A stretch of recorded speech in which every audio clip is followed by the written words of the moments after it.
खुलुमबाय। आंनि मुङा राजेश बाग्लारि, कलबारि गुदि फरायसालिनि गाहाय फोरोंगिरि। जितु जोंनि बे बिटिआर सुक्तिनि गेजेरजों नुनो मोनदों जितु जोंनि एमअएसआव जे माबोरै नुनो मोनदों बेयाव मा होनना बुङो जोङो ओरैबायदि नुनो मोनो जों हा हुनि रैखाथि दङ। लोगोसे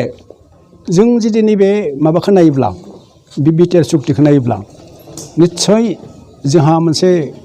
गोजोननाय दङ जे बिनि गेजेरजों जोंनि बे बिटिआर एरिया हरबांगे उन्नति जागोन आरो जों जौगागोन आरो बियो मोनसे गुबुन गुबुन स्टेटजोंबो नुहुरजानाय जागोन। बिटिआरआव बे गासै जुदि बे सुक्तियाव थानाय एकर्डआव थानाय जुदि कजफोरखौ जोङो मानो खालामनो हायोब्ला मा होनना बुङो इमप्लिमेन्ट खालामनो हायोब्ला निस्सय जौगागोन आरो जौगाब्ला जोंहा मोनसे जोंनि बे बिटिआरआ मोनसे गुबुन हारिफोरजों गुबुन स्टेटफोरजों नुहुरजानाय मोनसे जौगानाय मोनसे रायजो जागोन। बियो मोनसे ओनसोल जागोन। दा आं नैबेखौ मोनसे बुंनोसो सानदों जे बे बिटिआर एकर्डआव 33 बोसोर सोमावसारनानै जोंहा एनडिएफबिआ मोनब्रै फेक्सनाबो जि सुक्ति होबाय सागान होबाय बिथांमोना ब्लाइन्डलि होआखै। बेखौ बिथांमोना फरायदों, बिथांमोना मिथिगौ, बिथांमोना हिखित मानसि, रोंगौथि गोनां मानसि बिसोर ओरैनो ब्लाइन्डलि होआखै। सोरबा बेखौ जेबो गैया होनना बुंब्ला आं बेखौ गनायनो हाया। बेनिखायनो आं सानदों जे बिटिआर एकर्डनि गेजेरजों जोंनि बे ओनसोला जौगागोन आरो जौगानायनि गेजेरजों जोंनि बिभिन्न जनगोष्ठी अकल बर'ल' नङा बिभिन्न जनगोष्ठी बे गासैबो बिथांमोनाबो जौगागोन, बिथांमोनाबो सुबिदाखौ मोनगोन, बिथांमोनाबो मा होनना बुङो बेयाव गोजोननायखौ मोनगोन। जोंहा गोबाव 33 बोसोर सोमावसारनायनि गेजेराव आरो बिनि सिगाङावबो एनेखि बिएसि जानायनि समावबो जा बेयाव भलन्टियार फर्सफोर दं भिएफ होनना बुङोमोन, बिथांमोनाबो अस्त्र लानानै सोमावसारदों आरो बिनि बिटिसिनि एकर्डनि सिगाङावबो बिएलटिफोरा अस्त्र लानानै सोमावसारदों। नै दाबो एनडिएफबि मोनब्रै फेक्सना अस्त्र लानानै सोमावसारदोंमोन। नाथाय बेनि गेजेरजों जोंनि बिटिआरआव फैनो बिटिसि ओनसोलाव फैनो मानसिफोरा गियोमोन, समालसना खालामो जोंखौ। बर'फोरा अस्त्र लाग्रा उग्रपन्थी, बर' उग्रपन्थी गुबुन गुबुन भाषाजों बर'फोरखौ सोंखारियोमोन। नाथाय नैबे बिटिआरनि गेजेरजों नैबे बिटिआर गोरोबथानि गेजेरजों जाहा जोंनि ओनसोलाव निस्सय बे अस्त्रआ मुक्त जाबाय आरो बे अस्त्रआ जेन' गैला आरो जों दायो भबिष्यत जुदि जोङो मोनसे गणतान्त्रिक पद्धतियै जोङो जुदि सेपारेटलि नांब्लाबो जोङो जुदि शान्तिपुर्णयै नाङोब्ला बे जाना फैगोन। निस्सय आं बिसा खालामदों बे सेपारेट स्टेटआ जाना फैगोन। जों नुनो मोनदों जे जोंनि गथ'फोरा जि फरायदों मोजां शिक्षा लानोब्ला सोलोंथाइ लानोब्ला आउट अफ आसाम एबा गुबुन गुबुन जायगायाव थांनो गोनां जायोमोन आरो गोबां थाखा फैसा खरस जायोमोन। नाथाय नैबे बिटिआरआव जिफोर सुक्तिनि गेजेरजों सोलोंथाइनि फसंथानफोर फैदों जोंनि गथ'फोरा बेयावनो सोलोंनो हासिगोन आरो खम खरस जासिगोन, न'निफ्रायनो थांलाय फैलाय खालामनो हासिगोन जों सानो आरो जोंनि बे बिटिआरनि गेजेरजों बे सुक्तिनि गेजेरजों जिथु फसंथानफोर फैबाय बे फसंथानफोर हायोब्ला निस्सय जोंनि गथ'फोरा रोंगौथिया जोंहा बांगोन, जोंनि गथ'फोरा रोंजोबगोन। जों नुहुरदों जितु जोङो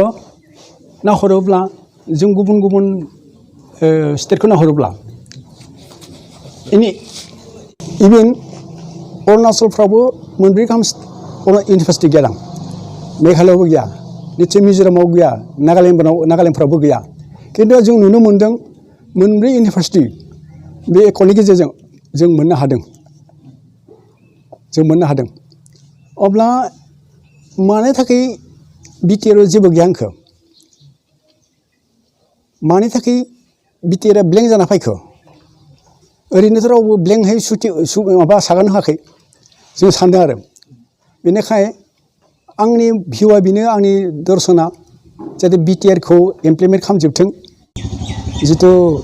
जोंनि साफा सानै इन्टेलेक्सुवेलफोरा मेलेमजिबिफोरा बे बिटिआर एकर्डआव जेबो गैया होननानै बुंग्राफोरखौ आं सानो जे बिथांमोना बै समावनो जेला हाग्रामा सार आं सारनाबा सिफ हिसाबै बिथाङा जेब्ला जेबो जाया जेबो गैया सिगाङाव बिथाङा बुङोमोन मा होनना बुङो बिटिआर एकर्डनि सिगां जों राजा लामायाव आबसुआव ओंखारदों आरो गुबुन गुबुन मानसिफोरा आन्दलन खालामदों अब्ला बुङो बड'लेण्ड 100% जाया होनना बुंमोन जिफोर जायफोरा खायफा जिफोर इन्टेलेक्सुवेल मेलेमजिबिफोर बिसोरो दा जेबो गैया होनना बुंनाया बिथांमोना बै समावबो जेबो परामर्श होआखै सिरि थाना दंमोन बिटिआर एकर्ड जाखांनाय समावसो बिसोर नीरब थादों सिरि थादों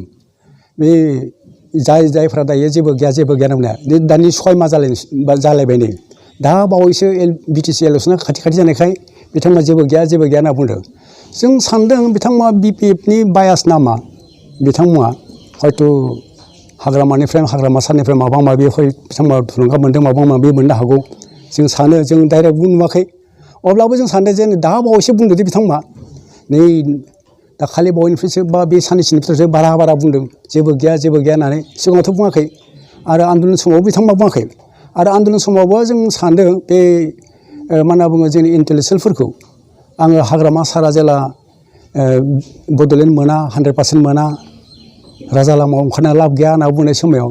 बे इन्टेलेक्सुवेल मानसिफोरा बुंनांगौमोन आरो जायफोरा बाथा खालामो दाबो बाथा खालामो जे मानो मोना बिथांमोना परामर्श होनांगौमोन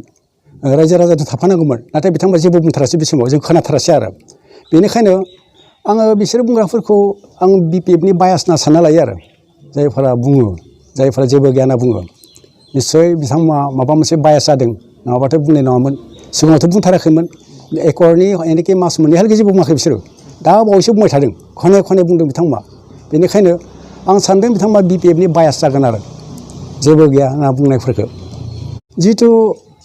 जोङो मोननो हादों 1993 बेयाव जों बिएससि मोन्दोंमोन बेयाव डाइरेक्टनो सानसुमा खुंगुर बसुमतारी बिथाङा आइएफसिनि प्रेसिडेन्टमोन बिथांमोनखौनो सलायनो होबाय आरो 2003 मायथाइयावबो बिल 3नि गेजेरजों हाग्रामा सारनि गेजेरजों जोङो बिटिसि मोननो हादोंमोन बे समावबो गुबुन राजखान्थिफोर दंमोन कंग्रेस दंमोन बिजेपि दंमोन गुबुन एबा मा होनना बुङो गुबुन राजनितिकफोर दंमोन नाथाय बे समावबो बे सुक्ति साखरकारि थारमाने सागानगिरिफोरखौनो बे समाव हाग्रामा सारानो बिल 3नि चिफ हिसाबै बिथांखौनो दायथ' होबाय आरो बिथाङासो मिथिगौमोन बेयाव बिटिसिआव मा दङ मा गैया बिथाङासो बिनि माबाखौ खस्थ' खालामना लाबोनाय बिथाङा मिथिगौ बेनिखायनो नैबे खेथ्रआवबो दाबो जिथु बिटिआर गोरोबथा जाबाय बेयाव जिथु आं सानो बे सागानगिरिफोरखौनो सलायनो चान्स होनांगौ आरो मानो होनब्ला बिथांमोनासो मिथिगौ मा खस्थ' खालामनानै माबायदि दर्शनाव बिथांमोना बे एकर्डखौ खालामदों माबायदि सलायब्ला जागोन बिथांमोना मिथिगौ बिथांमोना मिथिनानैसो बिथांमोना मा होनना बुङो सागान होदों बेनिखायनो आं सानदों नैबे बर्तमान जिथु जोंनि रायजो राजाफोराबो नैबे सागानगिरिफोरखौनो आं चान्स होनांगौ खारन बिथांमोनासो मिथिगौ जोङो जेनेबा हाग्रामाखौबो जों सन्मान होबोबाय जथेस्थ' सन्मान होबाय बिथांखौ जोङो रायजो राजानि बिथांखौबो अबदान जों दङ होननानै बुङो मानो होनबा बिथांमोना बिटिसिआवबो जथेस्थ' सेक्रिफाइस खालामदों बिटिसि गठन खालामनायाव बेनिखायनो आं सानदों नैबे दायो बर्तमान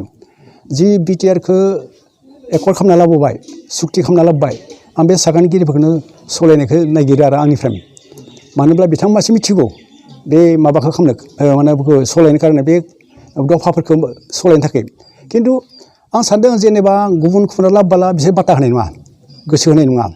बेखौ जों मिथिया बेखौ जों मिथियांगोन बेखौ जों मावा बेखौ जों मावगोन होनना बुंगोन बिथांमोना बेखौ सानगोन आरो बेनिखायनो सागानगिरिफ्रासो